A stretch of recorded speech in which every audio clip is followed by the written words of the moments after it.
Hello everyone, welcome to Mana Software Pathshala. This is Mandeep and today we have reached to day 15, the final day of our Python beginner series.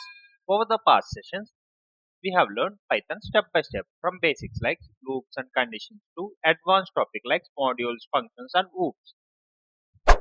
Today's session will be all about revision, practice tips and exploring what's next in your coding journey. We'll go through all the key concepts once again with a small example to understand in much better way that will help you to refresh your memory before proceeding further.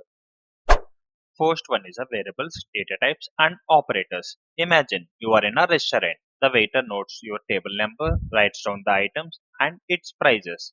Now, when you order two pizzas, the waiter multiplies the price with 2 using an operator and calculates a total bill. This is exactly how programming works.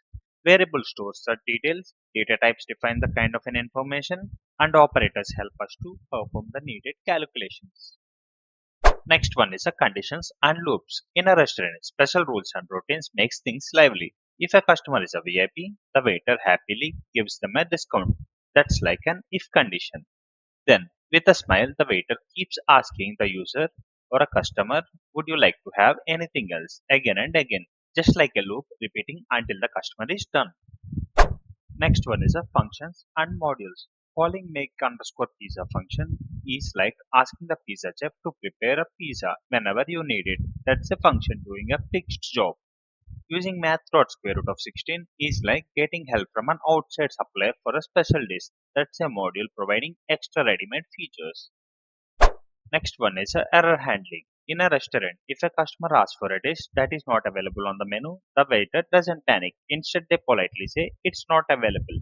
This is just like an error handling in a programming, where instead of crashing, the program handles mistakes smoothly. In this example, when burger isn't found on the menu, the program shows a friendly message instead of an error. Next one is a file handling. Just like a restaurant writes down all the orders in a logbook at the end of the day, Python let us store information in our files. This way, the data is saved and can be checked later.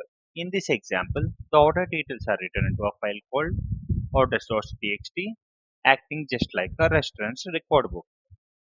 Next one is a OOPS concept. In a restaurant, every customer has their own details like name, table number and bill.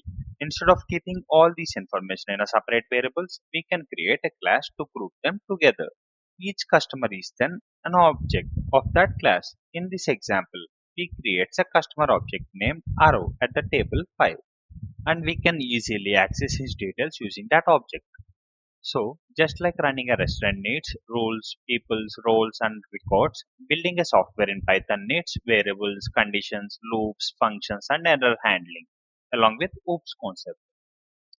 So, finally, I can tell you this start small but stay consistent. Begin with a simple coding challenges on a platform like HackerRank or LeetCode to sharpen your basics.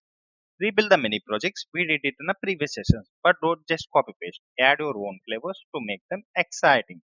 Stay connected with the coding communities on a Reddit or Stack Overflow to learn, share, and get inspired. And most importantly, dedicate at least 30 minutes every single day to coding because study practice is what turns you into a confident programmer. Python is just beginning of your coding journey. From here, you can step into different exciting paths depending on your interests.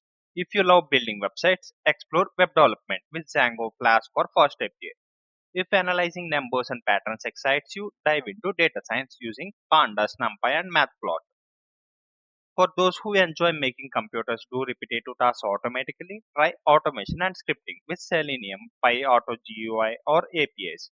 And if you are fascinated by smart systems, explore AI and machine learning with TensorFlow or PyTorch.